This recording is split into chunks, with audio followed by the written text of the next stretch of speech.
అన్న ఫోటోగ్రాఫర్ అటు బొమ్మని చెప్తాను ఫోటోగ్రాఫర్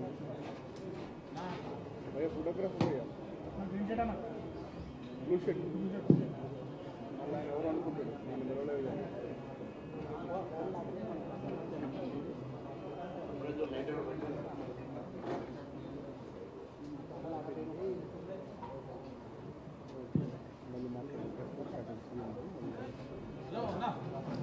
ఫోటోగ్రాఫర్ అన్న బ్లూ షర్ట్ అన్న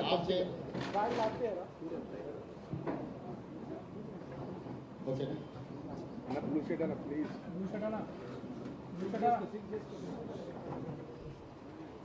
మీడియా మిత్రులకు నమస్కారం. ఈ పత్రికా సమావేశం ప్రధానంగా ప్రజాపాలన వచ్చి రేపటికి 100 రోజులు పూర్తి చేసుకోబోతున్నాం. ఈ 100 రోజులకు సంబంధించి ఈరోజు ఈ పత్రికా సమావేశంలో సహచార మంత్రివర్యులు పొన్నం ప్రభాకర్ గారు, సోదరిమణి మంత్రివర్యులు కొండా సురేఖ గారు, ప్రభుత్వ ప్రత్యేక సలహాదారు మొహమ్మద్ అలీ షబీర్ గారు, రాజ్యసభ సభ్యులు అనిల్ కుమార్ యాదవ్ గారు, శాసనసభ్యులు డాక్టర్ కవంపల్లి సత్యనారాయణ గారు, ముఖ్యమంత్రి ప్రత్యేక సలహాదారులు వేం నరేందర్ రెడ్డి గారు, మిత్రుడు ఏఐసిసి సెక్రటరీ సంపత్ కుమార్ గారు, డాక్టర్ రోహిన్ రెడ్డి ఖైరతాబాద్ అధ్యక్షులు ఈ పత్రికా సమావేశంలో పాల్గొనడం జరిగింది. మీకు అందరికీ తెలుసు, కాంగ్రెస్ పార్టీ ప్రతిపక్షంలో ఉన్నప్పుడు ప్రజల దగ్గరికి వెళ్ళి మార్పు కావాలి, కాంగ్రెస్ రావాలి అని నినాదంతో ప్రజల దగ్గరికి వెళ్ళి మా 6 గ్యారెంటీలను ప్రజలకు వివరించి తెలంగాణ రాష్ట్రం ఇచ్చిన పార్టీగా తెలంగాణ ప్రజల యొక్క సమస్యల్ని వింటూ సావధానంగా వాటిని పరిష్కరించడానికి అవసరమైన ప్రణాళికతో ముందుకు వెళ్తామని చెప్పి పూర్తి స్థాయిలో 4 కోట్ల తెలంగాణ ప్రజలకు వివరించి ప్రజల యొక్క ఆమోదం పొంది డిసెంబర్ 7 తారీఖు నాడు ఎల్బీ స్టేడియంలో ఇందిరమ్మ రాజ్యము ప్రజాపాలన ప్రమాణ స్వీకారం చేసినాము. ప్రమాణ స్వీకారం చేసిన రోజు నుంచి ఈ రోజు వరకు ప్రతి నిమిషం ప్రజలకు ఇచ్చిన 6 గ్యారెంటీలను అమలు చేయాలన్న తపన, 10 సంవత్సరాలు చంద్రశేఖరరావు 100 సంవత్సరాలకు సరిపోయేంత విధ్వంసం తెలంగాణను చేసి తెలంగాణను పూర్తిగా అప్పుల ఊబిలో ముంచేసి పరిపాలనను అస్తవ్యస్తంగా తయారు చేయించి అసలు ఏమి చేసినా ఇంకా ఇది పట్టాలు ఎక్కలేనంత పరిస్థితికి రాష్ట్ర ప్రభుత్వాన్ని, రాష్ట్రం యొక్క ఆర్థిక వ్యవస్థను దిగజార్చిండ్రు. మొదటి రోజు నుంచి గత ప్రభుత్వం ఎన్నో చిక్కుముళ్ళు వేస్తే వాటన్నిటిని విప్పుకుంటూ ఒక్కొక్కటి పరిష్కరించుకుంటూ ఈ రోజు వరకు పరిపాలనను ప్రజల వద్దకు తీసుకెళ్ళినాం. గతంలో ముఖ్యమంత్రిని చూడడమే గగనమయ్యి ముఖ్యమంత్రి గారి దర్శనమే ఒక భాగ్యం అన్నట్టుగా వ్యవహరిస్తే ఈరోజు నిత్యం ప్రజలలోనే వండుకుంటూ ప్రజల సమస్యలు వినుకుంటూ వాళ్ళ బాధలు వాళ్ళ దుఃఖాన్ని అర్థం చేసుకొని పరిపాలనలో వాటికి పరిష్కారం చూపించే దిశగా మా ప్రభుత్వం పనిచేసింది. నాకు సంపూర్ణమైన సంతృప్తిని కలిగించింది ఈ 100 రోజు పరిపాలన. డిసెంబర్ 7 నాడు మొదలైన పరిపాలన మార్చి 17కు 100 రోజులు పూర్తి చేసుకుంటున్న సందర్భంలో ఈ 100 రోజుల పరిపాలన ప్రజలు మా పట్ల చూపించిన సానుభూతి, మేము గత ప్రభుత్వం సృష్టించిన సమస్యల్ని పరిష్కరించే విధానంలో విఘ్నులు కానీ తెలంగాణలో ఉన్న కవులు కళాకారుల నుంచి మొదలు పెడితే ప్రతి ఒక్కరూ మాతో పంచుకుంటున్న విషయాలను దృష్టిలో పెట్టుకొని నాకు సంపూర్ణమైన సంతృప్తి కలిగించింది 100 రోజుల పరిపాలన. కానీ 100 రోజుల పరిపాలనతోని సమస్యలన్నీ పరిష్కారమైనవని మేము భావించడం లేదు. ఇంకా బాధ్యతతో ఇచ్చిన 6 గ్యారంటీలలో మిగిలిన హామీలను కూడా అమలు చేస్తూ రాష్ట్రంలో ఉన్న ఎన్నో అపరిష్కృతమైన సమస్యల్ని పరిష్కరించుకుంటూ ముందుకు వెళ్తూ అధికారం చేపట్టిన 48 గంటల్లోనే ఆర్టీసీ బస్సుల్లో ఆడబిడ్డలకు ఉచిత ప్రయాణము కల్పించి ఈ రోజుకు దాదాపుగా 26 కోట్ల మహిళలు ఉచితంగా బస్సు ప్రయాణాన్ని వినియోగించుకున్నారు. రాజీవ్ ఆరోగ్యశ్రీ ద్వారా 10 లక్షల రూపాయలు ఉచిత వైద్యానికి కాంగ్రెస్ పార్టీ ఏర్పాటు చేసింది. ఇదే కాకుండా మహిళలకు ఇచ్చిన మాట ప్రకారం 500 రూపాయలకు సిలిండరు అమలు చేసినాం. ఈ రోజు వరకు దాదాపుగా 8 లక్షల మంది మహిళలు ఇప్పటికే 500 రూపాయలకు సిలిండర్ కొనుగోలు చేయడం జరిగింది. వాళ్లకు నగదు బదిలీ చేయడం జరిగింది. అదేవిధంగా 200 యూనిట్ల వరకు ప్రతి ఇంటికి ఉచితంగా ఇచ్చే విద్యుత్తు జీరో బిల్లులు ఇప్పటికి దాదాపుగా 37 లక్షల మందికి ఉచిత బిల్లులు జీరో బిల్లులు చేరవేయడం జరిగింది. మిగతావి కూడా 7 జిల్లాలలో మహబూబ్ నగర్ లోకల్ బాడీ సంస్థలో ఎన్నికలు రావడంతో ఎన్నికల కోడ్తోని ఎన్నికల అధికారులు జీరో బిల్లులు అక్కడ ప్రజలకు ఇవ్వడానికి నిబంధనలు అడ్డు రావడంతో వాళ్ళకి అది అందుబాటులోకి రాలేదు. మొన్నటికి మొన్న ఖమ్మంలో ఇందిరమ్మ ఇండ్లు 4.5 లక్షల ఇండ్లు ప్రతి నియోజకవర్గంలో 3,500తో ఇవ్వడమే కాకుండా 22,500 కోట్ల రూపాయలతోని ఇందిరమ్మ ఇండ్ల నిర్మాణ కార్యక్రమాన్ని కూడా లాంఛనంగా ప్రారంభించుకున్నాము. ఇదే కాకుండా 3 నెలల్లో 30,000 ఉద్యోగాలు పారామెడికల్ సిబ్బంది కావచ్చు, పోలీసు సిబ్బంది కావచ్చు, ఎక్సైజ్ సిబ్బంది కావచ్చు, ఫైర్ స్టేషన్కి సంబంధించిన వాళ్ళు కావచ్చు, గురుకుల టీచర్లు కావచ్చు, సింగరేణి ఉద్యోగులు కావచ్చు, రకరకాల శాఖలలో 30,000 ఉద్యోగాలు 3 నెలల్లోనే చేపట్టి ఒక చరిత్రను సృష్టించింది మా ప్రభుత్వము. తెలంగాణ పబ్లిక్ సర్వీస్ కమిషన్ను లోపభూయిష్టంగా తయారు చేసి అవినీతికి ఒక అడ్డాగా మారుస్తే ప్రక్షాళన చేసి పబ్లిక్ సర్వీస్ కమిషన్ నూతన కమిషన్ నియమించడమే కాకుండా గ్రూప్ 1 ఇతర ఉద్యోగ నోటిఫికేషన్లు కూడా ప్రకటించి నిరుద్యోగ యువకులకు ఒక విశ్వాసాన్ని నమ్మకాన్ని కలిగించే ప్రయత్నం చేసినాము. పన్ను ఎగవేతదారుల మీద కూడా కఠినంగా వ్యవహరిస్తూ ప్రభుత్వానికి రావాల్సిన రాబడులు ఆదాయాన్ని స్థిరీకరించుకుంటూ ప్రభుత్వ ఉద్యోగులకు జీతాలు ఇవ్వలేని పరిస్థితి, పెన్షనర్స్కి ఎప్పుడు పెన్షన్ వస్తుందో తెలియని పరిస్థితి నుంచి ప్రతి నెల 1వ తారీఖు నాడు ప్రభుత్వ ఉద్యోగుల ఖాతాలలో జీతాలు వేసి పెన్షన్దారులకు కూడా వాళ్ళ పెన్షన్ సరైన సమయంలో 1వ తారీఖు నాడే వచ్చే విధంగా మా ప్రభుత్వం చర్యలు చేపట్టింది. మీరందరూ కళ్ళారా చూస్తున్నారు. ఇట్లా చాలా విషయాలలో పారదర్శకంగా ప్రజల దగ్గరికి వెళ్ళి ఒకప్పుడు నిషేధిత ప్రాంతంగా ఉండేది ఆనాటి ప్రగతి భవన్, ఈనాటి ప్రజాభవన్. ఈరోజు వేలాది మంది ప్రజలు ఎప్పుడైనా స్వేచ్ఛగా అక్కడికి వచ్చి తమ సమస్యలు చెప్పుకుంటే వినడానికి ప్రభుత్వం ఉన్నది, పరిష్కరించడానికి ప్రయత్నం చేస్తుందనే విశ్వాసం తెలంగాణ ప్రజలకు కల్పించడం జరిగింది. అది నిరంతర ప్రక్రియ. సచివాలయం ఒకప్పుడు అదేదో నిషేధిత ప్రాంతం, అది కేవలం కొంతమంది దొరలకు వాళ్ళ వంది మాగదులకు మాత్రమే అందులోకి అనుమతి, తెలంగాణ ప్రజలకు అందులో అనుమతి ఇచ్చేది లేదు, వాళ్ళను రానిచ్చేది లేదు అని ప్రభుత్వం నిషేధపు ఆజ్ఞలు విధిస్తే స్వేచ్ఛనిచ్చి ఎవరైనా రావచ్చు, ఇది మీది, డాక్టర్ బాబాసాహెబ్ అంబేద్కర్ సచివాలయం అంటే ఆయన వారసులు ఎవరైనా అందులోకి రావచ్చు, మంత్రులను కలవచ్చు, అధికారులను అడగొచ్చు, మీరు స్వేచ్ఛగా, ఇది మీ ప్రభుత్వం, మీ ప్రభుత్వంలో ఉన్న ప్రజాప్రతినిధులు ముఖ్యమంత్రి నుంచి మంత్రుల వరకు అధికారులు పాలకులు కాదు, సేవకులు, మీకు సేవ చేయడానికి మేము ఇక్కడ సిద్ధంగా ఉన్నాం, మీరు రాండి, మీ సమస్యలు చెప్పుకోండి అని సచివాలయానికి వచ్చే స్వేచ్ఛను మా ప్రభుత్వం ఇచ్చింది.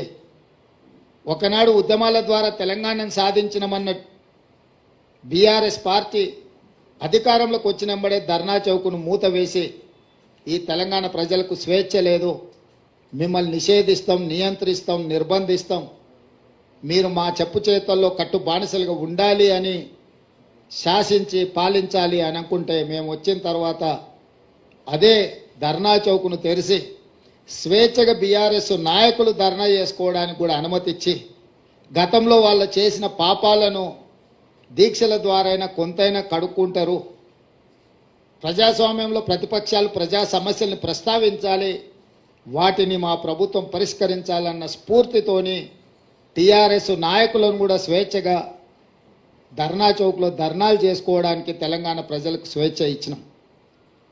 అదేవిధంగా పౌర హక్కుల సంఘాల నుంచి ప్రజా హక్కుల సంఘాల వరకు, లేకపోతే వివిధ సంస్థలు ప్రజల కోసం నిరంతరం పనిచేసే వాళ్ళను సచివాలయానికి పిలిచి ముఖ్యమంత్రిగా నేనే స్వయంగా ఆ సంఘాలతోని సంస్థలతోటి సంప్రదించి ప్రజల యొక్క హక్కులకు భంగం కలిగించే నిర్ణయాలు అవి ఏవైనా వాటిని పరిష్కరించే విధంగా వాళ్ళందరితో కూడా కూర్చొని మాట్లాడుకోవడం జరిగింది.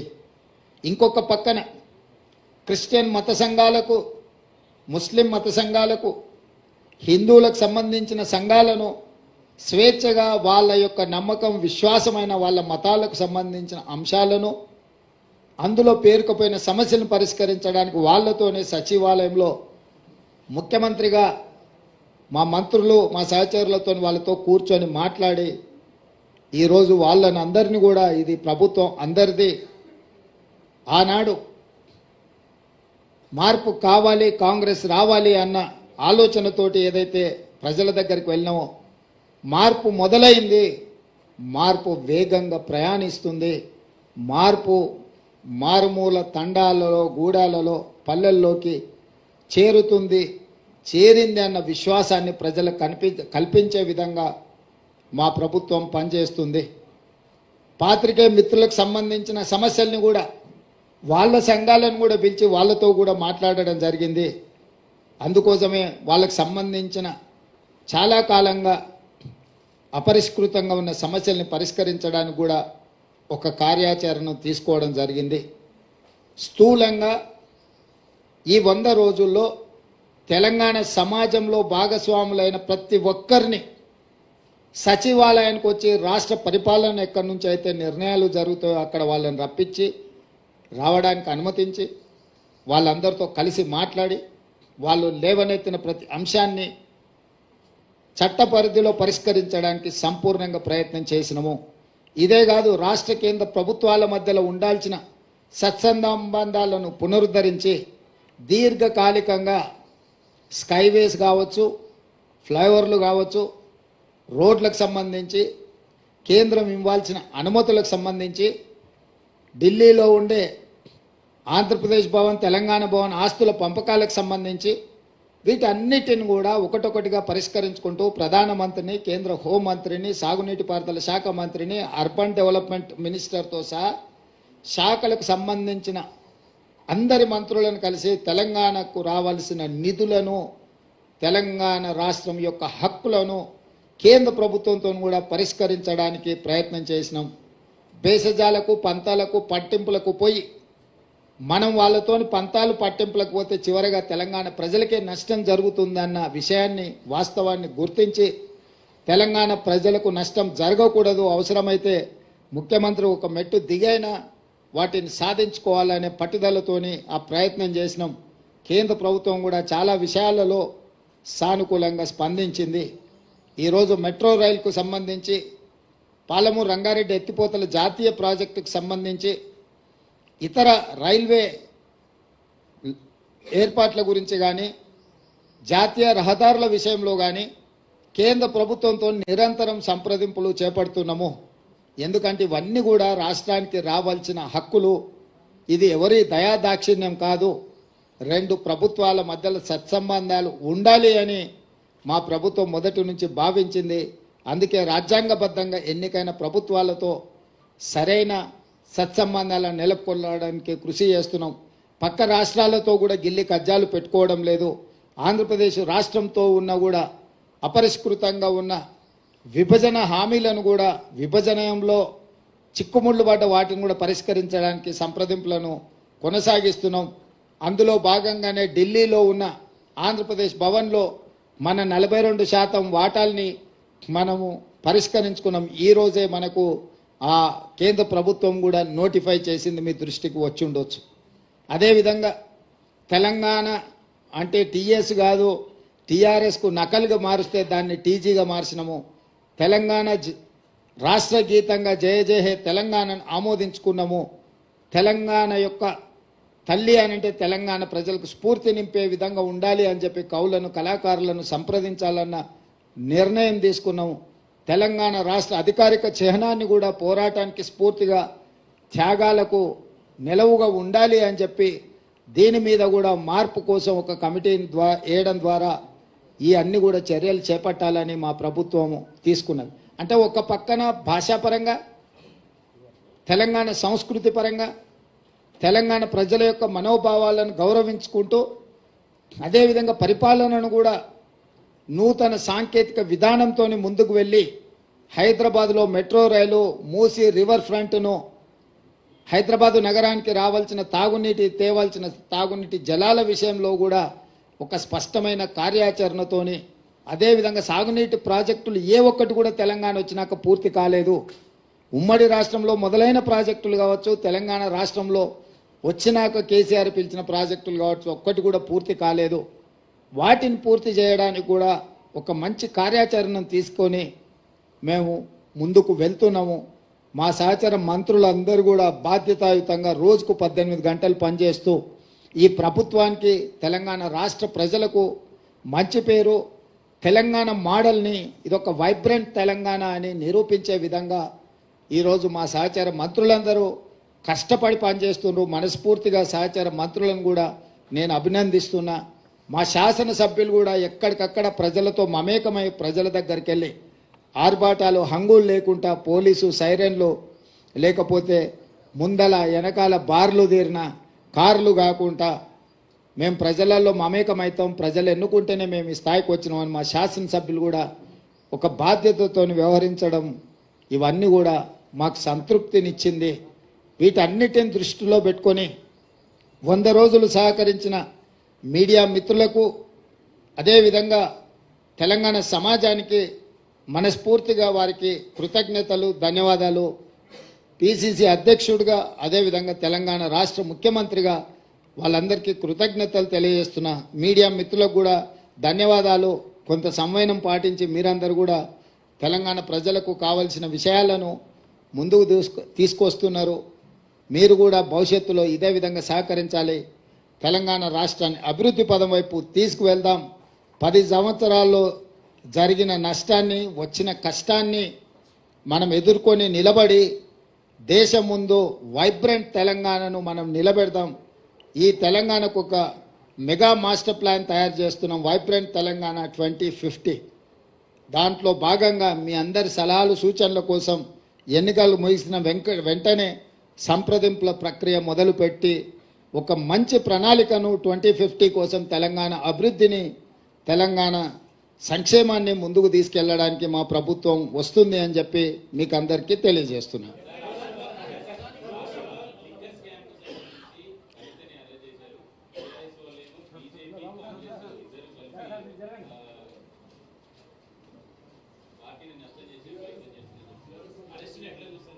ఇప్పుడు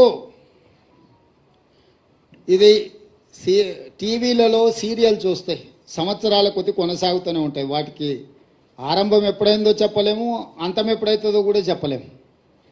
ఈ లిక్కర్ స్కామ్కు సంబంధించి కూడా కేసీఆర్ కుటుంబము, బీజేపీ ప్రభుత్వం నిరంతర ధారావాహికంగా టీవీలలో ఒక సీరియల్ను తలపించే విధంగా నాటకాలకు, డ్రామాలకు తెరలేపినరు. ఇన్ని సంవత్సరాల నుంచి కొనసాగుతున్న ఈ డ్రామా నిన్న అరెస్టు డ్రామాతో పతాక స్థాయికి వచ్చింది. అసలు ఇన్ని రోజుల నుంచి ఇంతమందిని అరెస్టు చేసి ఇప్పటి వరకు అరెస్టు చేయకపోవడము, రెండవది ఈరోజు ఎన్నికల నోటిఫికేషన్ వస్తుందనంటే ఒక రోజు ముందు అరెస్టు డ్రామాకు తెరలేపడము దేనికి సంకేతం ఇది? అంటే అవినీతి మీద చర్యలు తీసుకున్నామని ఛాంపియన్షిప్ వాళ్ళు తీసుకోవాలని, సానుభూతుల కోటాలో వీళ్ళు ప్రజల సానుభూతి బొమ్మాలి, మమ్మల్ని ఇబ్బంది పెడుతుండ్రు, మమ్మల్ని జైలు పాలు చేస్తున్నారని చెప్పుకోవాలి వీళ్ళు అని ఇద్దరు కలిసి ఒక వ్యూహాత్మక రాజకీయ ఎత్తుగడతో వస్తుండ్రు. ఈరోజు ఇన్ని రోజులు ఇన్ని నెలలు దాదాపుగా 2022లో మొదలైన ఈ డ్రామా 2024 మార్చ్ ఎన్నికల నోటిఫికేషన్కు ఒక రోజు ముందు అరెస్టుతో పరాకాష్ఠకు తీసుకెళ్ళిండ్రు అని అంటే ఈ డ్రామాను తెలంగాణ ప్రజలు గమనిస్తలేరని వీళ్ళు అనుకుంటున్నారా? రెండవది, కల్వకుంట్ల కవిత గారు, కల్వకుంట్ల చంద్రశేఖరరావు గారు కూతురింటికి పోలీసులు దాడి చేసి ఢిల్లీ నుంచి ఈడీ అధికారులు వచ్చి అరెస్ట్ చేసి తీసుకెళ్తుంటే బాధ్యత కలిగిన తండ్రిగా చంద్రశేఖరరావు గారు అక్కడికి రాలేదు అంటే దీన్ని ఎట్లా అర్థం చేసుకోవాలి? రెండవది, తండ్రిగా కాకపోయినా కల్వకుంట్ల కవిత గారు శాసన మండలి సభ్యురాలు, టీఆర్ఎస్ పార్టీ నాయకురాలు, పార్టీ అధ్యక్షుడిగా శాసన మండలి సభ్యురాలని అరెస్టు చేస్తుంటే అక్కడికి రావాలి, అక్కడికి వచ్చే అధికారులను వివరాలు అడగాలన్న సంగతి చంద్రశేఖరరావు గారికి తెలియదా? పోనీ ఇప్పటి వరకు కూడా చంద్రశేఖరరావు గారు అరెస్టును ఖండించలేదు. అరెస్ట్ ఎందుకు జరిగిందో, తన పార్టీ శాసన మండలి సభ్యురాలను ఎందుకు అరెస్టు చేసిండ్రో ఇంతవరకు తెలంగాణ ప్రజలకు వివరణ ఇవ్వలేదు. చంద్రశేఖరరావు గారి మౌనము ఏ రకంగా అర్థం చేసుకోవచ్చు? మూడో అంశము, గతంలో ఎప్పుడు కూడా మొదట ఈడీ వస్తారు, తర్వాత మోడీ వస్తారు అనుకునేటోళ్ళం. నిన్న మాత్రం ఈడీ మోడీ కలిసే వచ్చిరా తెలంగాణకు. అంటే అవినీతి పరుల మీద చర్యలు తీసుకుంటున్నామనే ఛాంపియన్షిప్లో మోడీ గారు కోట్లు పడాలి, అయ్యో పాపం ఆడపిల్లని అరెస్టు చేసిండని సానుభూతితోని బీఆర్ఎస్ కోట్లు పడాలి. సర్వేలని 12 సీట్లు కాంగ్రెస్ గెలుస్తుంది అని కోడై కూస్తుంటే రాజకీయంగా కాంగ్రెస్ పార్టీని దెబ్బతీయడానికి ఈ రకమైన ఒక చీప్ పొలిటికల్ టాక్టిక్స్ ప్లే చేస్తున్నారు. కాబట్టి ఇప్పటికైనా మోడీ గారు, కేసీఆర్ గారు ఈ డ్రామాలు కట్టిపెట్టి 10 సంవత్సరాలు మోడీ గారు తెలంగాణ ప్రజలకు ఏం చేసిండో, పేదలకు ఇండ్లు ఇచ్చిండా, రైతుల ఆదాయం రెండింతలు చేసిండా, ప్రతి సంవత్సరం 2 కోట్ల ఉద్యోగాలు ఇస్తా అన్నాడు, ఇప్పటికీ 20 కోట్ల ఉద్యోగాలు ఇవ్వాలి, తెలంగాణలో ఎన్ని ఉద్యోగాలు ఇచ్చిండో, స్విస్ బ్యాంకులో ఉన్న లక్షల కోట్ల రూపాయల నల్లధనాన్ని తెచ్చి ప్రతి పేదవాడి ఖాతాలో 15 లక్షలు వేస్తా అన్నాడు. ఆ 15 లక్షల రూపాయలు ఎంతమంది ఖాతాలో వేసిండు? మనకు ఇస్తా అన్న పునర్విభజన చట్టంలో బయ్యారం ఉక్కు కర్మాగారం ఎందుకు ఇవ్వలేదు? కాజీపేట రైల్వే కోచ్ ఫ్యాక్టరీ ఎందుకు ఇవ్వలేదు? ఐఐఎం ఎందుకు ఇవ్వలేదు? ఎన్టీపీసీలో ఇంకా 2400 మెగావాట్ల విద్యుత్తు ప్రాజెక్టులను ఎందుకు నిర్మించలేదు? గిరిజన యూనివర్సిటీ 9 సంవత్సరాలు ఆపేసి ఇప్పుడు ప్రారంభించడానికి కారణం ఏంది? మెట్రో విస్తరణకు అనుమతి ఎందుకు ఇవ్వలేదు? ఇట్లాంటి చాలా విషయాలలో బీజేపీకి సమాధానం చెప్పడానికి ఏమీ లేదు. కాబట్టి ఈరోజు ఈ అరెస్టులు, ఈ అవినీతికి వ్యతిరేకంగా మేము ఏదో చర్యలు తీసుకుంటున్నాం అన్నట్టుగా నాటకాలు ఆడుతున్నారు. ఈ నాటకాన్ని ప్రజలు గమనించాలి. మొన్న జరిగిన ఎన్నికల్లో మేము ఇచ్చిన మాట ప్రకారం ప్రజలకు అన్ని రకాలుగా సహాయంగా నిలబడి ఒక విశ్వాసాన్ని కల్పించి స్వేచ్ఛాపూరితమైన వాతావరణంలో పరిపాలన అందిస్తున్నాము. రాబోయే పార్లమెంట్ ఎన్నికల్లో కాంగ్రెస్ను దొంగ దెబ్బ తీయడానికి వీళ్ళిద్దరు కలిసి ఆడుతున్న నాటకము. ఒకవేళ ఇది నాటకం కాకపోయిన ఉంటే చంద్రశేఖరరావు గారు ఎందుకు ఇంతవరకు స్పందించలేదు? కూతురును అరెస్టు చేస్తే తండ్రిగానైనా స్పందించాలి. ఒకవేళ అలా స్పందించినప్పుడు శాసనమండలి సభ్యురాలను, పార్టీ సభ్యురాలని అరెస్టు చేస్తే పార్టీ అధ్యక్షుడిగా స్పందించాలి. 2 విషయాలలో వారు స్పందించలేదు, పత్రికా ప్రకటన విడుదల కూడా చెయ్యలేదు అని అంటే, నిన్న మోడీ గారు వచ్చిన వారు కూడా ఈ విషయాన్ని ఎక్కడ ప్రస్తావించలేదు. తెలంగాణ రాష్ట్ర పర్యటనలో మోడీ గారు ఉన్నప్పుడే నిన్న మధ్యాహ్నం 1:20 ఈడీ అధికారులు వచ్చారు. 5:20 కవిత గారిని అరెస్టు చేశారు. 7 గంటల తర్వాత ఢిల్లీకి తీసుకెళ్ళినట్టున్నారు. అంటే పూర్తి సమాచారం మోడీ గారికి ఉన్నది కదా. ప్రధానమంత్రిగా వారి పర్యటన ఉన్నప్పుడు ఈడీ అధికారులు, ఇన్కమ్ ట్యాక్స్ అధికారులు ఒక రాజకీయ పరమైన అంశంలో చర్యలు తీసుకుంటున్నంటే ఎందుకు మోడీ గారు నిన్న తన రోడ్ షోలో ప్రస్తావించలేదు? చంద్రశేఖరరావు గారు మౌనము, మోడీ గారి మౌనం వెనకాల ఉన్న వ్యూహం ఏంది? వీళ్ళు ఎందుకు వ్యూహాత్మకంగా వ్యవహరిస్తుండ్రు? అరెస్టు నేను ఖండించలేదు చంద్రశేఖరరావు గారు, అరెస్టును మోడీ సమర్థించలేదు. అంటే దీని వెనకాల కాంగ్రెస్ను దొంగ దెబ్బతీయాలనే ఎత్తుగడ ఉంది. తెలంగాణ సమాజం అంతా దీన్ని గమనించాల్సిందిగా కాంగ్రెస్ పార్టీ విజ్ఞప్తి చేస్తుంది.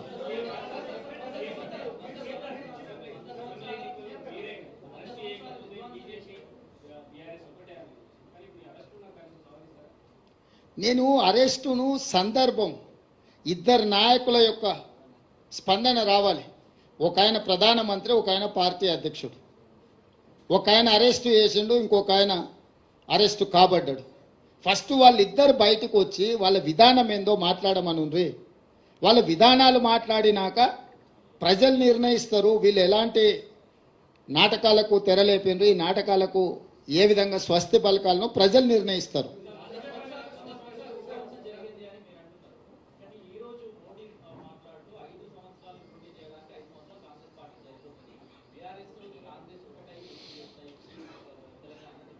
ఇప్పుడు నేనేమంటున్నానంటే 10 సంవత్సరాలు ప్రధానమంత్రిగా ఉన్న మోడీ గారు ఇట్లాంటి చౌకబారు ప్రకటనలు చేయడం వారి స్థాయికి తగదు.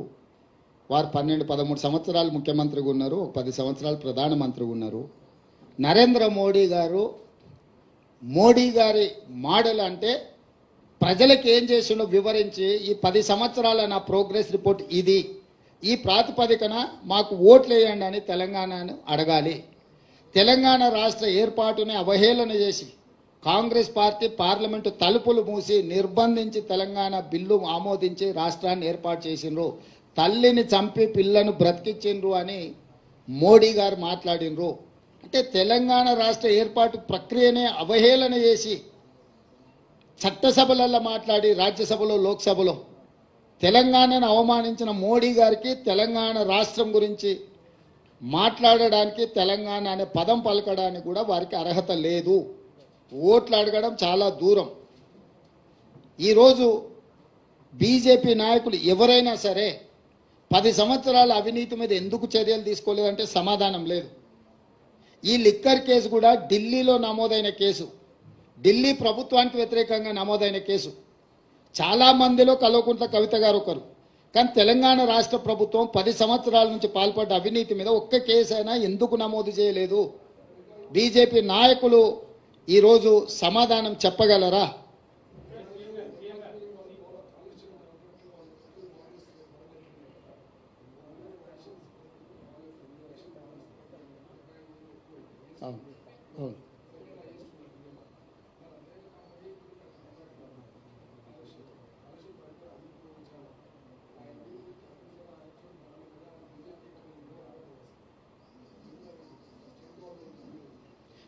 బాండ్స్ ఇచ్చిండ్రని తీసుకున్నారని మీరు చెప్తున్నారు. అధికారికంగా మా దగ్గర సమాచారం లేదు.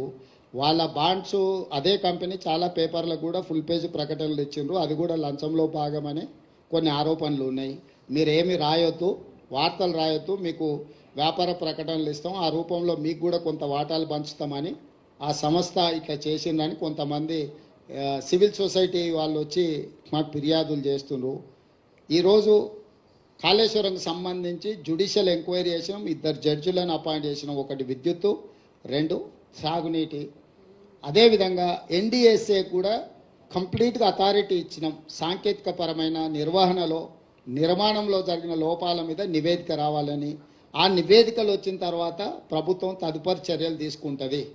ఈ దేశము పట్టపగలు అర్ధరాత్రి పూట ముంబైలో AK-47 పెట్టి దేశ ప్రజల్ని కాల్చి చంపినా కూడా కసబును కూడా ఉరేయాలంటే ఒక చట్టబద్ధమైన విచారణ చేసిండ్రు. ఈ దేశంలో విచారణ చేయకుండా శిక్షలు విధించే విధానం లేదు. ఎవరైనా అట్లా చేస్తే తప్పిదం అవుతుంది. మేము ఆల్రెడీ ఎవరెవరి మీద ఏం చర్యలు తీసుకుంటున్నాము, ఏం విచారణకు ఆదేశించినాము మీకు వార్తలు వస్తూనే ఉన్నాయి, మీరు చూసే ఉంటారు. ఏదైనా కాంగ్రెస్ పార్టీ, మా ప్రభుత్వం కక్షా సాధింపు చర్యలకు పాల్పడదు. అదే సమయంలో అక్రమాలకు పాల్పడిన వాళ్ళని ఎవరిని మినహాయింపు ఇవ్వదు. చట్ట పరిధిలో విచారణ చేసి చర్యలు తీసుకుంటాము.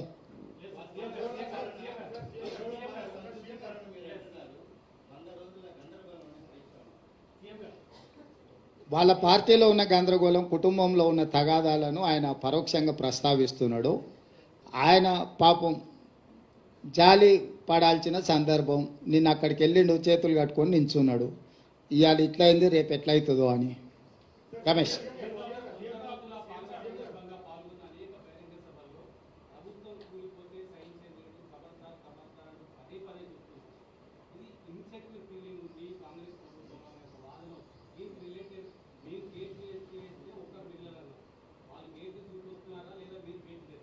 ఇప్పుడు నేను ప్రభుత్వం విషయంలో మొట్టమొదట బీఆర్ఎస్ నాయకులు ఇది 3 నెలలు కూడా మనుగడ సాధించారు, మేము పడగొడతామని బీఆర్ఎస్ వాళ్ళు చెప్పారు. శాసనసభలో ఉన్న కడియం శ్రీహరి గారు లాంటి వాళ్ళు, కేసీఆర్ కూడా అంతర్గత సమావేశాలలో ఈ ప్రభుత్వాన్ని మనుగడ సాగనీయము, పడగొడతామని బీఆర్ఎస్ వాళ్ళు అన్నారు. సేమ్ డాక్టర్ లక్ష్మణ్ గారు, బీజేపీ నాయకులు కూడా ఈ ప్రభుత్వం పార్లమెంట్ ఎన్నికల తర్వాత పడిపోతుందని వారు అన్నారు. వీరి దగ్గర ఉన్నది 39, వారి దగ్గర ఉన్నది 8. ఏ లెక్కలు కూడినా కూడా వీళ్లకు లెక్క కుదరదు. వాళ్ళిద్దరు కలిసి మా ప్రభుత్వం మీద కుట్ర చేస్తే తప్ప వాళ్ళు అనుకుంటున్న కార్యాచరణ అమలు జరగదు. మరి ప్రజలు ఎన్నుకున్న ప్రభుత్వాన్ని పడగొడతామని ప్రతిపక్ష పాత్ర పోషించాల్సిన వాళ్ళు, ప్రజలు ఇచ్చిన తీర్పును గౌరవించాల్సిన వాళ్ళు ఇద్దరు ఒకే రకమైన రాగం ఎత్తుకుంటున్నారు. ఈ ఒకే రకమైన రాగం ఎత్తుకుంటున్నప్పుడు ప్రజలకు వివరించాల్సిన బాధ్యత మాకు లేదా? ఒకవేళ ప్రజలు ఎన్నుకున్న ప్రభుత్వాన్ని పడగొడితే చూస్తూ ఊరుకుంటామా? ఇది సహించేదా? రెండవది, చాలామంది శాసనసభ్యులు నన్ను వచ్చి కలుస్తున్నారు కదా, నియోజకవర్గాల అభివృద్ధి కోసం వచ్చినప్పుడు వాళ్ళతో యథాలాపంగానో పిచ్చాపాటో లేకపోతే పరిస్థితుల మీద మేము చర్చ చేస్తాం కదా, వాళ్ళు కూడా మాట్లాడతారు కదా. వాళ్ళు స్పష్టంగా చెప్తున్నారు, సార్ మా వాళ్ళు కూడా మనము బీజేపీ కలిసిపోతున్నాం, ఎన్నికల తర్వాత మన ప్రభుత్వం వచ్చేస్తుంది, మీరెవ్వరు చింతించకండి, మళ్ళీ మనదే అధికారం అని కొంతమందికి ఆల్రెడీ మంత్రి పదవులు కూడా హామీలు ఇచ్చేస్తున్నారు. వాళ్ళు చెప్తున్నారు అని వీళ్ళకు పైత్యం ముదిరింది సార్. అట్లాంటి పరిస్థితి ఏదైనా వస్తే మేమంతా సిద్ధంగా ఉన్నాం ఈ ప్రభుత్వాన్ని నిలబెట్టడానికి. ఇన్నాళ్లకు ముఖ్యమంత్రి శాసనసభ్యులను కలిసి నియోజకవర్గ సమస్యలు వింటున్నాడు. మేము అందులో ఉన్న 10 ఏళ్ళలో మేము ఎన్నడూ చూసిందే లేదు సార్, నువ్వు టీవీలలో తప్ప మా బాధ, మా గోడు విన్నదే లేదు. ఈ మాత్రం స్వేచ్ఛ ఉంటే, స్వేచ్ఛ ఉన్న ప్రభుత్వాన్ని మళ్ళీ వదులుకొని నిర్బంధాలు తెచ్చుకుంటామా సార్? నువ్వు ఎప్పుడు చెప్తే అప్పుడు వచ్చి మీకు అండగా నిలబడతాను సార్, మీ పక్కన నిలబడతావు, నువ్వు ఎట్లా చెప్తే అట్లా అని ఎమ్మెల్యేలు నాకు చెప్తున్నారు కదా. నేను అందుకే చెప్పిన, నిజంగానే ఆ పరిస్థితి ఉత్పన్నమైతే ఒక్కసారిగా మేము నిర్ణయించుకుంటే ఇక ఆ 3 4 తప్ప 5వ మనిషి వాళ్ళకి మిగిలడు. కాబట్టి ఇప్పటికైనా ఇట్లాంటి అతి తెలివితేటలు ఇంకా మానేయాలి. మేము ప్రజలిచ్చిన తీర్పును గౌరవించి ఒక మంచి పరిపాలన అందించాలని పాలన మీద మాత్రమే దృష్టి పెట్టినము. పార్టీ ఫిరాయింపులను కానీ కక్ష సాధింపులను కానీ మేము చేపట్టాలని అనుకోలేదు. అందుకే వచ్చిన మొదటి రోజు నుంచి రోజుకు 18 గంటలు మేము, మా మంత్రులు, మా ఎమ్మెల్యేలు ప్రజలకు అందుబాటులో ఉండి ఒక మంచి పరిపాలన, తెలంగాణ మోడల్, వైబ్రెంట్ తెలంగాణ దేశ ప్రజలకు చూపించాలనే ప్రయత్నం చేస్తున్నాము. కానీ ఒకవేళ ప్రభుత్వాన్ని పడగొట్టే పోటీ వాళ్ళు పెట్టిండ్రు అనుకో, దాన్ని నిలబెట్టే ప్రయత్నం కూడా మేము చేస్తాం కదా. కాపాడే ప్రయత్నం కొంతమంది చేస్తారు, ఎదుర్కొనే ప్రయత్నం మేము చేస్తాం. దీన్ని నిలబెట్టి వాళ్ళకు గుణపాఠం చెప్పేవాళ్ళు వాళ్ళు ఉంటారు. సో వాళ్ళు కోరుకుంటే నేను ముందు నుంచి ఎప్పుడు కూడా నేను మీకు చెప్తాను, ఏ దానికైనా నేను సిద్ధం. కాకపోతే మొదట వాళ్ళు కోరుకోవాలి ఏందనేది. నేను ప్రజలు ఇచ్చిన తీర్పును గౌరవించి చిత్తశుద్ధితోని పరిపాలనను ముందుకు తీసుకెళ్తున్నా. నన్ను నా పని చేయనిస్తే ప్రతిపక్షాలుగా మీ పని మీరు చేసుకోవచ్చు. నాకేదో కాళ్ళలో కట్టబెట్టాలి, ఈ ప్రభుత్వాన్ని పడగొట్టాలనుకుంటే 10 ఏళ్ళు ప్రతిపక్షంలో మిమ్మల్ని దించుతామని చెప్పినాం, దించి చూపించినాం. ఇప్పుడు కూడా మీ ద్వారా స్పష్టంగా చెప్తున్నా, పడగొట్టాలన్న ఆలోచన మీరు చేస్తే మీరు నిద్ర లేచే లోపల మీ పక్కన ఎవడూ ఉండరు, మీరు తొడుక్కున్న బట్టలు కూడా ఉండవు. లేచి చూసుకుంటే ఎమ్మెల్యేల సంగతి చాలా దూరము. అట్లా ఒకవేళ వాళ్ళు కోరుకుంటే నాకు ఏమీ అభ్యంతరం లేదు. మీరు తారీఖు చెప్పండి, పడగొట్టేది ఏందో చెప్పండి, దాని పరిణామాలు ఏందో నేను చెప్తా. తారీఖు నిర్ణయించుకోమని చెప్తున్నా నేను. ఒకవేళ ఈ ప్రభుత్వాన్ని పడగొడతాము అని మీరు బింకాల కోసం పొంకనాల కోసం మాట్లాడుకుంటే నాకేం అభ్యంతరం లేదు. ఎందుకంటే పొంకనాల పోసిగానికి 3 ఎడ్లు 36 దొడ్లు అని వెనకడికి పెద్దోళ్ళు చెప్పారు. పొంకనాల కోసం అయితే నాకు అభ్యంతరం ఏం లేదు. కానీ ఇట్లేదన్నా వ్యవహారం చేస్తే మాత్రం దానికి తగ్గ ప్రణాళిక మా దగ్గర సిద్ధంగా ఉన్నది. ఎవరేం మా మిత్రులు ఈ ఒక మంచి ప్రభుత్వం పడిపోతుందేమో అని ఎవరు ఆందోళన చెందాల పని లేదు. 10 సంవత్సరాలు మా ప్రభుత్వం ఉంటుంది. 94 నుంచి 2004 10 సంవత్సరాలు టీడీపీ ఉన్నది. 2004 నుంచి 2014 వరకు కాంగ్రెస్ అధికారంలోని, 2014 నుంచి 2023 వరకు బీఆర్ఎస్ అధికారంలో ఉన్నది. 2023 నుంచి 2034 వరకు 10.5 సంవత్సరాలు మేము అధికారంలో ఉంటాము.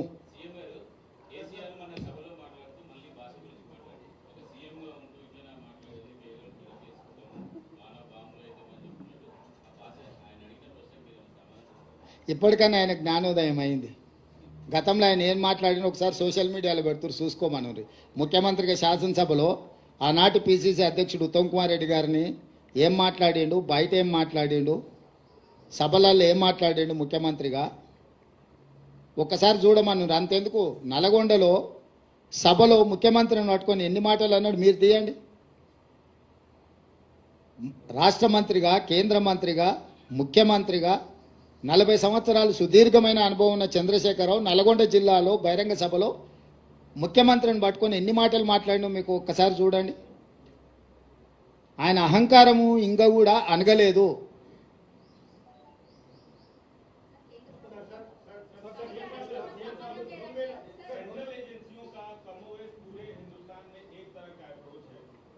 तेलंगाना से बाहर आपकी पार्टी का अप्रोच कुछ और है, लेकिन वही एजेंसी अगर यहाँ पे आपके राइवल्स यानी बीआरएस की मैं बात कर रहा हूँ, उन पे कार्रवाई करती है तो आप लोगों का लुक अलग नजर आता है, ऐसा क्यों? हमारा लुक कहीं पर भी अलग नजर नहीं आया. हम लोग हमेशा एक ही बात बोलते हैं, आपको क्या चाहिए, आइस और नाइस. आइस का मतलब income tax, CBI, ED. Nice का मतलब narcotics, income tax, CBI, ED. तो मोदी जी का फ्रंटल ऑर्गेनाइजेशन है ये फ्रंटल ऑर्गेनाइजेशंस को जब जब चुनाव आएंगे तब तब वो फ्रंटल ऑर्गेनाइजेशन को इस्तेमाल करने के लिए कोशिश कर रहे. इससे पहले ईडी पहले आते थे, बाद में मोदी जी. कल अचानक तेलंगाना में ईडी और मोदी दोनों मिलके एक साथ साथ में आ गए. तो ये केस का मामला तेलंगाना से कोई लेना देना नहीं है, दिल्ली से ये केस जुड़ा हुआ है. केजरीवाल सरकार के खिलाफ केस बना है, वो सिलसिले में बहुत सारे लोग अरेस्ट हो गए. उसमें एक 4-5 लोगों को तेलंगाना से भी उठाए. तो इसमें कांग्रेस का जो अप्रोच है मोदी जी सरकार के खिलाफ, तेलंगाना को वही सोच है. हमारा केंद्र अध्यक्ष या हमारा पार्टी नेता लोग जो बोल रहे हैं वही बात हम मदद दे रहे हैं, इसमें कोई फर्क नहीं है. मगर तेलंगाना में जो नाटक चल रहा है ये नाटकबाज बंद करो बोल के हम कह रहे हैं.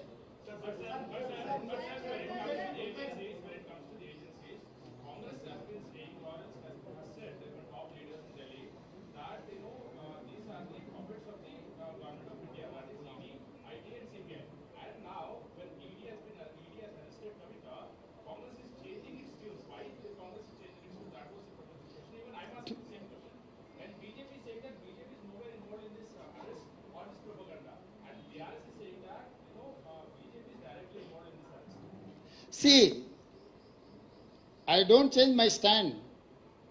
Still I am supporting my party stand. Here in tunes of Modi only they are playing. Just one day before the notification they have arrested Kavita for political benefit for BRS and BJP. They are acting like their frontal organization. So still my statement is same. I don't change my stand. This arrest also part of the politics influenced by Narendra Modi ji.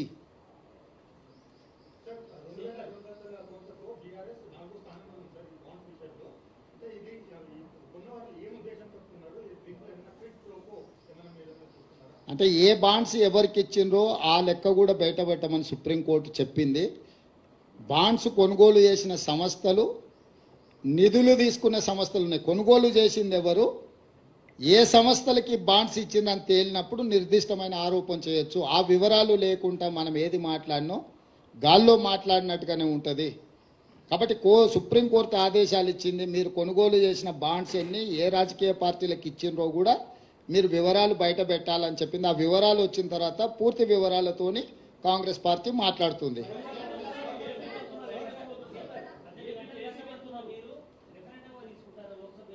ఏందేంది? Yes, డెఫినెట్గా నేనే ప్రకటించిన రాబోయే parliament ఎన్నికలు మేము రెఫరెండంగా భావిస్తున్నాం. మా పనితనాన్ని 100 రోజుల పరిపాలన దృష్టిలో పెట్టుకొని ప్రజల్ని ఓటేయమని మేము విజ్ఞప్తి చేస్తున్నాము. ప్రజలకు మేము స్పష్టంగా చెప్పినాము, మేము నిర్దిష్టమైన హామీలు ఇచ్చినాము, వాటిని తప్పకుండా అమలు చేస్తాము. మా పరిపాలనను కొలబద్దగా పెట్టుకొని మీరు ఓటేయండి అని చెప్తున్నాం. 10 ఏళ్ల మోడీ పరిపాలన, 10 ఏళ్ల కేసీఆర్ పరిపాలన, 100 రోజుల మా పరిపాలన మీ కళ్ళ ముందు ఉంది. ఈ మూడిటిని విశ్లేషించి మూడిటిని దృష్టిలో పెట్టుకొని ప్రజల్ని ఓటేయండి, ఇది మా ప్రభుత్వానికి రెఫరెండమే.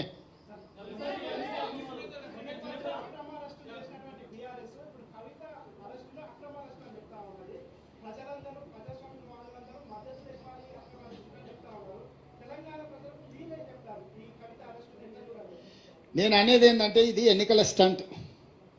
చంద్రశేఖర్ రావే ఇంతవరకు ఖండించలేదు, ఇంతవరకు తను దీని పట్ల విధానం ప్రకటించలేదు. ఈ అరెస్టు పట్ల చంద్రశేఖరరావుకే ఈ విషయంలో విధానం లేదు, ప్రకటన లేదు.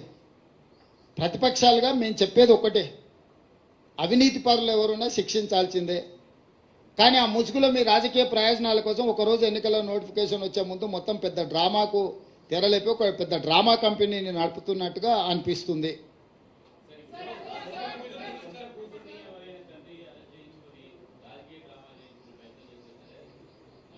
చారి గారు తండ్రిగా కూతురుని అరెస్ట్ చేస్తుంటే రావాల్సిన బాధ్యత లేదా? ఎందుకు రాలేదు? మీరేం చెప్తారు? ఇక వాళ్ళని ఏం చేస్తాం చెప్పు. వాళ్ళ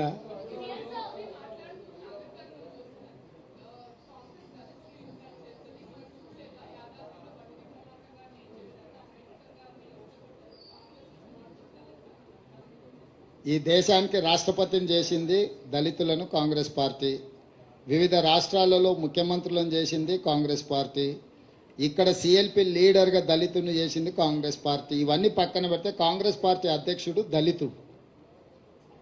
సో మాకు దగ్గు నేర్పొద్దు. మోదీ గారికి ఏదైనా ఓట్లు వేయించుకోవాలన్న ఆలోచన ఉంటే ఏదైనా మాట్లాడమనుంది. బంగారు లక్ష్మణ్ కూతుర్ని అవమానించిండ్రు. జాతీయ అధ్యక్షుడిగా పనిచేసి బీజేపీ కుట్ర చేసి ₹1,00,000 లంచం కేసులో పార్టీ అధ్యక్షుడిని ఇరికిచ్చిండ్రు వాళ్ళే. అంటే ఒక దళితుడు వాళ్ళ పార్టీ అధ్యక్షుడు అయితే అతను 3 ఏళ్ల సమయాన్ని కూడా పూర్తి చేయనీయలే. ఇవాళ వారి కుటుంబాన్ని వీధికి వదిలేసిండ్రు, బంగారు లక్ష్మణ్ గారి కుటుంబాన్ని. ఈ విషయాలన్నీ కూడా మోడీ గారు దృష్టిలో పెట్టుకొని వాటిని కూడా ప్రస్తావిస్తే బాగుంటుంది. టికెట్ కాదు, గౌరవం అన్న నేను. గౌరవం వేరు, టికెట్ వేరు. టికెట్లు పరిస్థితులు పరిణామాలను బట్టి టికెట్లు ఇస్తారు. టికెట్లకు కొలబద్దలేదు. గౌరవం గురించి మాట్లాడుతున్నాం. ఆ కుటుంబానికి జరిగిన అవమానం వాళ్ళ కూతురే వచ్చి ఏం చెప్పిందో నాకు తెలుసు, నేను ఇక్కడ ప్రస్తావించదలుచుకోలేదు. తప్పకుండా బంగారు లక్ష్మణ్ గారు ఒక దళిత నాయకుడు, ఈ ప్రాంతం నుంచి జాతీయ స్థాయికి ఎదిగిన నాయకుడు. వాళ్ళ కుటుంబానికి గౌరవం ఉండాలని మేము కోరుకుంటున్నాము, గౌరవం ఇవ్వాలని కూడా మేము కోరుకుంటున్నాము.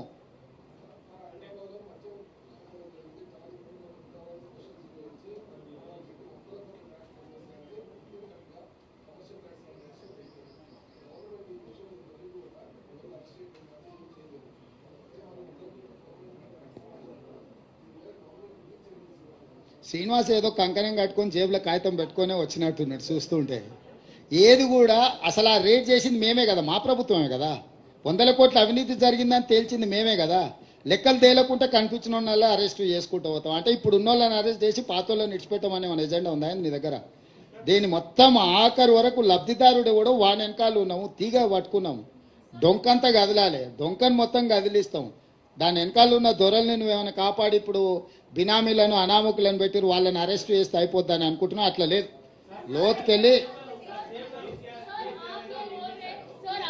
बोल रहे हैं कि दलित और कई सारे जो माइनॉरिटीज है उनके लिए हम लोग एक स्पेशल रिजर्वेशन देंगे एक तरफ, दूसरी तरफ होम मिनिस्ट्री सीए लेके आने के लिए एक इम्प्लीमेंटेशन बात की है।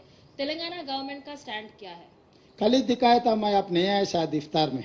हम साफ साफ कह दिए सिटीजन अमेंडमेंट एक्ट से लेकर 4% रिजर्वेशन फॉर माइनॉरिटीज जो निकालने के लिए, दबाने के लिए जो भारतीय जनता पार्टी कोशिश करे, सख्त हम लोग उनके खिलाफ है। हम लड़ेंगे इस चुनाव में, भारतीय जनता पार्टी को हरा देके ऐसे मामलों में देश को कतरा पहचाने का लाने के लिए कोशिश किए तो हम खामोश नहीं बैठते। ये देश को आज़ादी दिलाए सो पार्टी कांग्रेस है।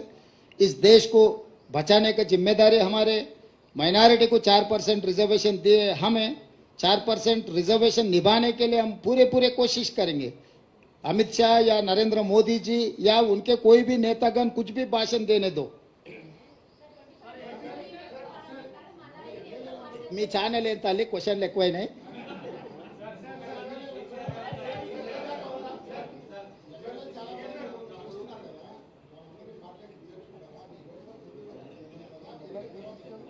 ఇక మీరు చూస్తుండండి, అన్ని ముందే చెప్తే మళ్ళీ మీరు ప్రెస్ మీట్ కూడా రారు. మీకు కూడా ఆసక్తి ఉండాలి కదా. ఏం రవీందర్, నెంబర్ మీరే చూస్తారు కదా, ఇప్పుడు నేను చెప్పడం ఎందుకు.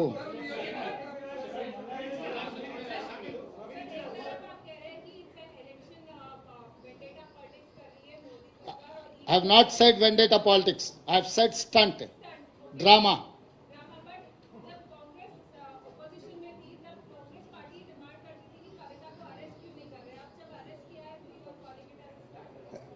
Yes, stunt. It is stunt.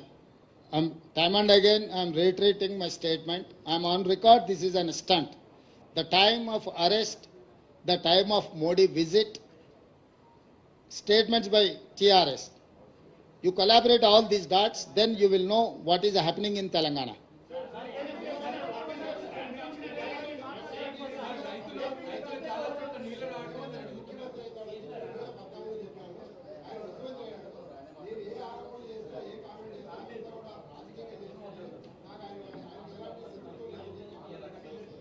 ఎట్లా మల్లారెడ్డి స్టేట్మెంట్గా చూస్తా. అది ఇచ్చింది మల్లారెడ్డి గారి స్టేట్మెంట్, మల్లారెడ్డి గారి స్టేట్మెంట్ లాగానే చూస్తా. నిజమే, సమస్యలు ఉన్నాయి. గత ప్రభుత్వం చేసిన పాపాలు ఇంకా అవి ముందుకు జరుగుతూనే ఉన్నాయి. అందుకే నిర్దిష్టమైన ప్రణాళికతో ముందుకు వెళ్తున్నాము.